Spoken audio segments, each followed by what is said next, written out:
وہ یہ سمجھتے ہیں کہ ظریف صاحب سے بات کرتے کرتے ڈر لگتا ہے کہیں یہ مذاق نہ بنا دیں.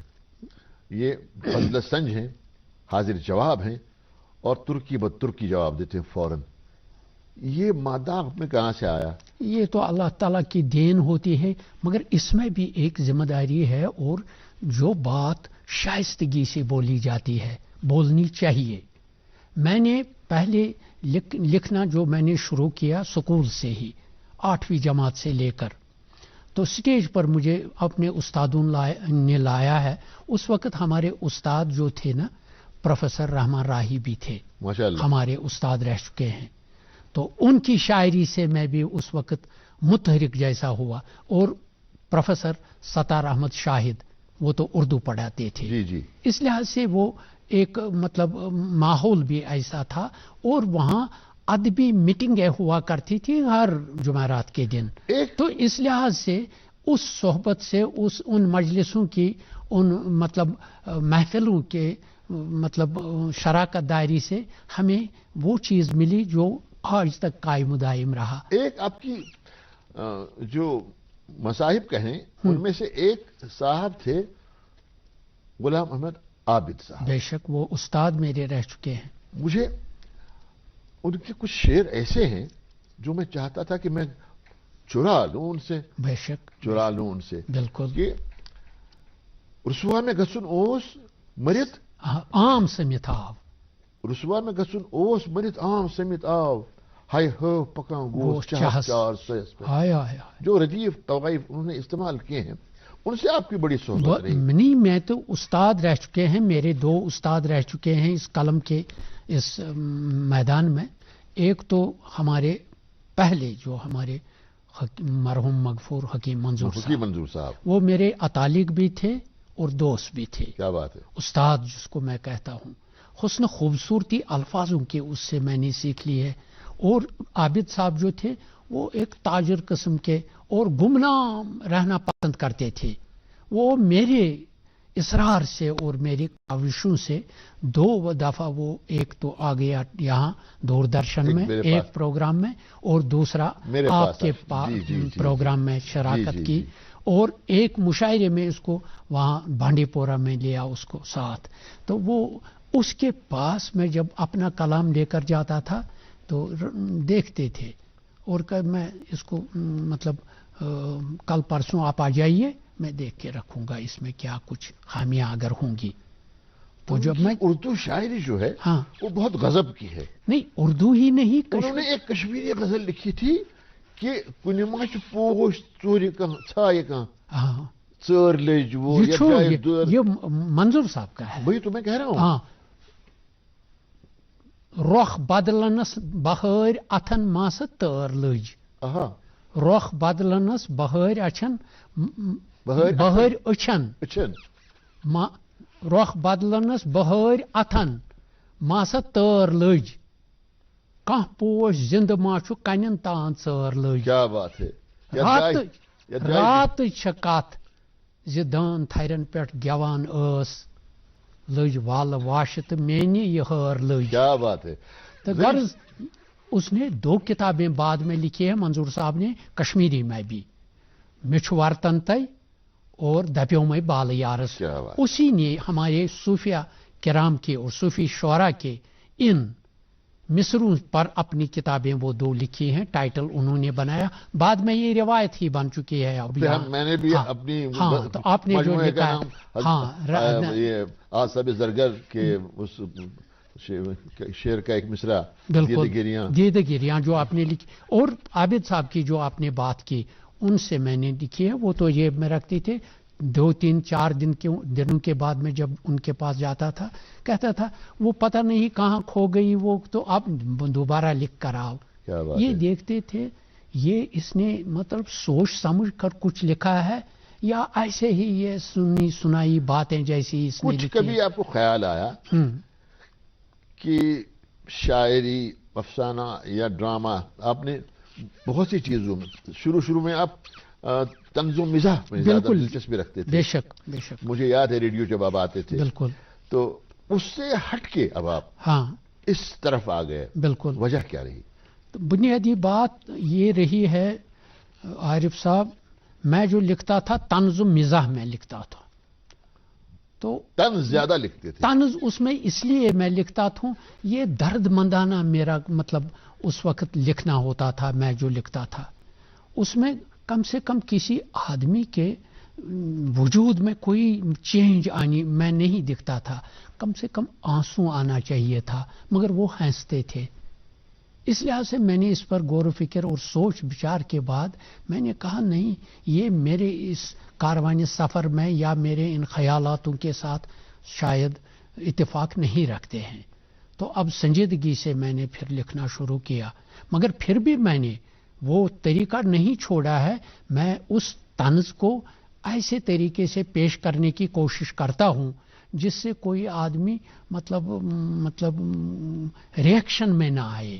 مطلب پچھلے 50 سال سے جب سے میں بچہ تھا آپ کو دیکھ رہا ہوں، صرف آپ کی ماشاءاللہ منہ یعنی ریش مبارک سفید ہو گیا ہے. بالکل ظریف صاحب ویسے ہی ہیں. پڑھتا ہے، کھیلتا ہے، جھولتا اچھلتا ہے، دوڑتا کبھی کبھی دوڑ کر رہتا ہے، آگے آگے بڑھتا ہے انڈیا، امول دودھ پیتا ہے انڈیا.